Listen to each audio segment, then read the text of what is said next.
Hello TOEFL test takers, how are you doing with your exam preparation so far? I hope that all is well.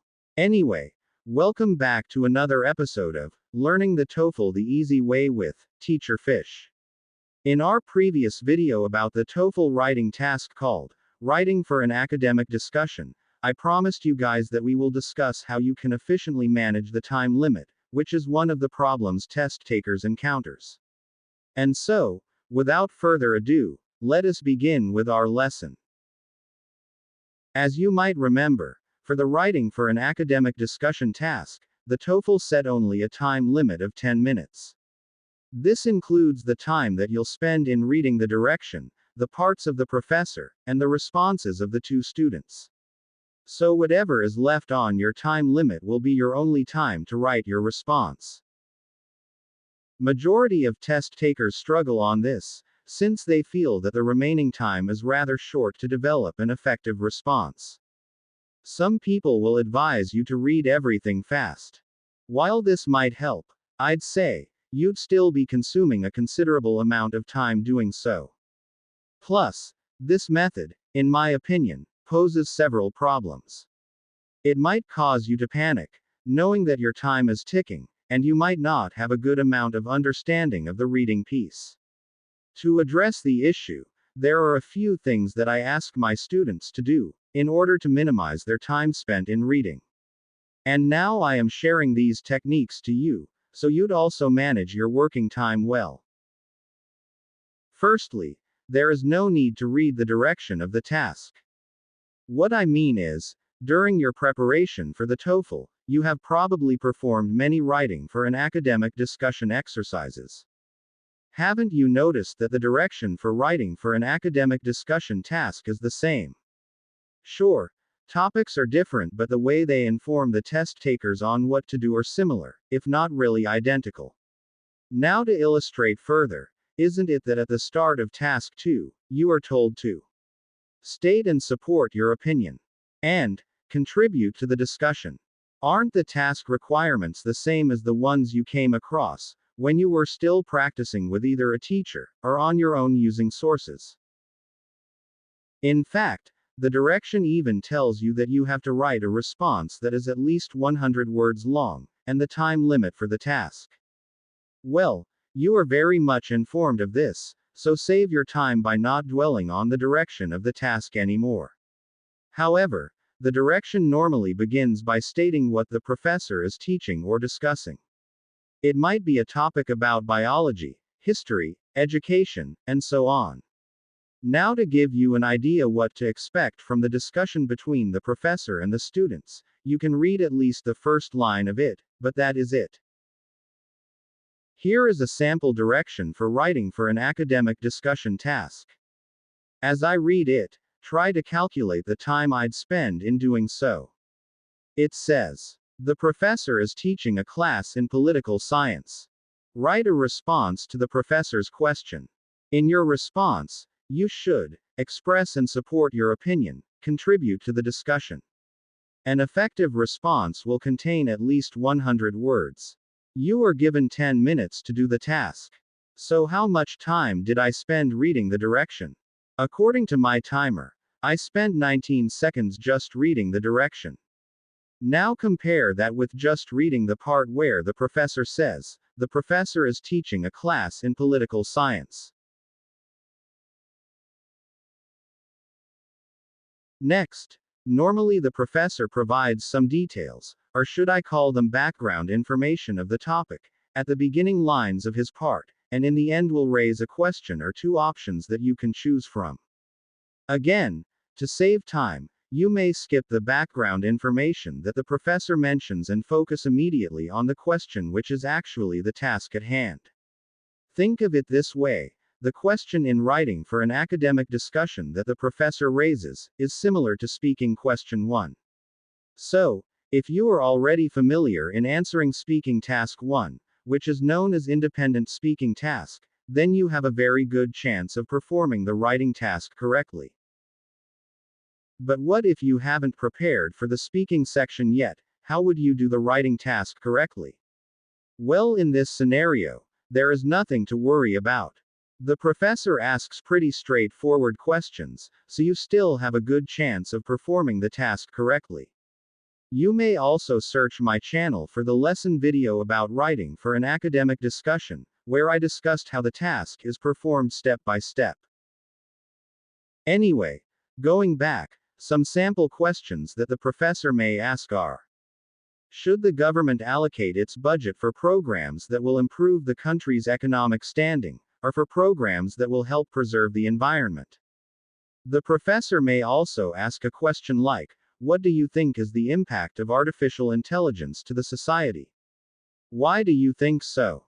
So, this is what I was talking about when I said, straightforward questions. To save yourself significant amount of time, needless to read the entire part of the professor. Remember again that he is just providing background details of the topic, so there is not much significant thing about it. Let us try to check what I am actually talking about. Here is a sample of a professor's part. I will read it for you. At the same time, let us check how much time I spend in reading the whole part. In today's discussion, we will talk about the ongoing argument between the government allocating its budget for economic development and preserving the environment. While some proponents say that improving the economy of a country means improving the lives of its citizens. In contrast, environment advocates believe that by protecting the environment, the current and future generations will benefit. In your opinion, should the government allocate its budget for programs that will improve the country's economic standing or for programs that will help preserve the environment? Did you take note of the time I spent in reading the whole part of the professor? According to my timer, I spent 35 seconds. Now let us check how much time I'll spent in reading just the question. In your opinion, should the government allocate its budget for programs that will improve the country's economic standing, or for programs that will help preserve the environment? For the question, according to my timer, I only spent 10 seconds. If we compare the time spent in reading the whole part, and the time spent in reading only the question, there is a difference of 25 seconds. At this point you might not realize yet the importance of saving your reading time, since the difference is not that much. But remember the time you saved by skipping the direction. Try to combine it with the saved time from the professor's part and it will start to make a difference.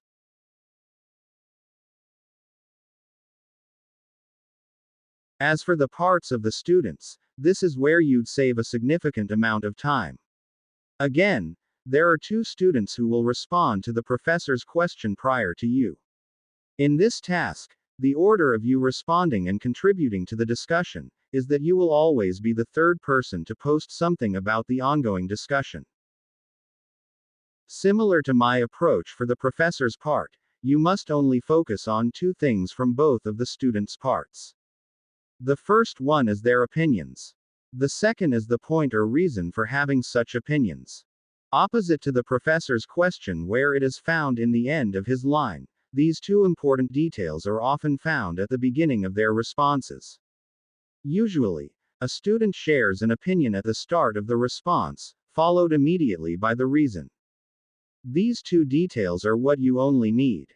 Their purpose is to inform you of whose opinion you agree with, to help start with your response, whereas their reasons are noted, for you to avoid developing a point that is similar to one of theirs. Remember in my previous video, I mentioned that for your response to be effective, you should avoid developing a point that is similar to one of the students. So, there isn't any use in reading their entire responses. Once more, let us read sample responses from the two students, and see how much time we'd spend in reading them. Get ready with your timer, as I start reading the first response. I think it would be better for the government to assign budget in improving a country's economy. When a country's economy is in a good state, it will result in job opportunities for the people. What I mean is, if the government provides chances for employment in various sectors, for example in agriculture and technology, people from all walks of life will have a chance to improve their living conditions, since they can earn salaries on a regular basis. Consequently, Their regular income will make their lives more sustainable. In turn, the government will also benefit from focusing on economic growth, since it can lessen its budget intended to help the poor. According to my timer, I again spent 41 seconds in reading Michelle's part. Now let us read the other student's response. While Michelle raises a good point, in my opinion, it is better for the government to focus its budget in preserving the environment. Doing so will not just improve the lives of the current generation but the future generations as well. For instance, if we cut down trees from mountain ranges and forests, there will be no way to prevent calamities from happening, like heavy rain or typhoon. As we all know, heavy rain or typhoon is a natural phenomenon which results in flooding, and one major way to prevent its wrath is by preserving the lushness of mountains and forests.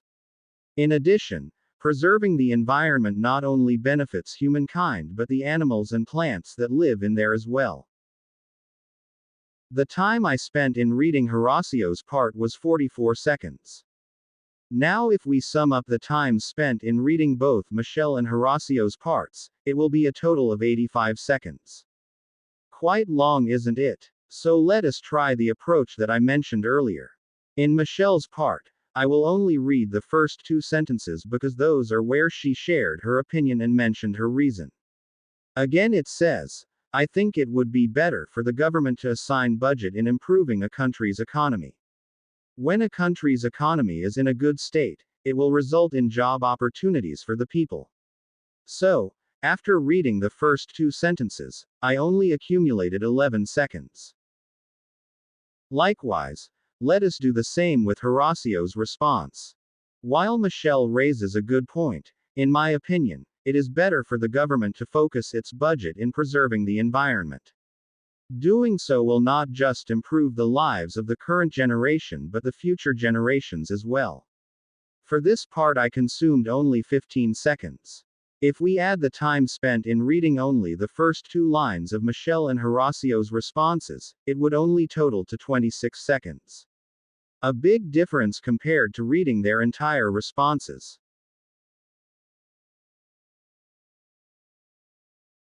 Now let's do the math. If we add the time we spent in reading the direction, the parts of the professor and the 2 students, it will be a total of 139 seconds. On the other hand, if we add the time spent in reading using our 3 approaches, that would only give us 39 seconds. So there is a difference of 100 seconds or 1 minute and 40 seconds. Imagine this saved time added to your writing time. It would mean a lot because you will be able to develop your response better, compared to having limited time, due to reading all the parts. Not to mention, it will give you room to edit your response, and possibly come up with better details to make the response more effective.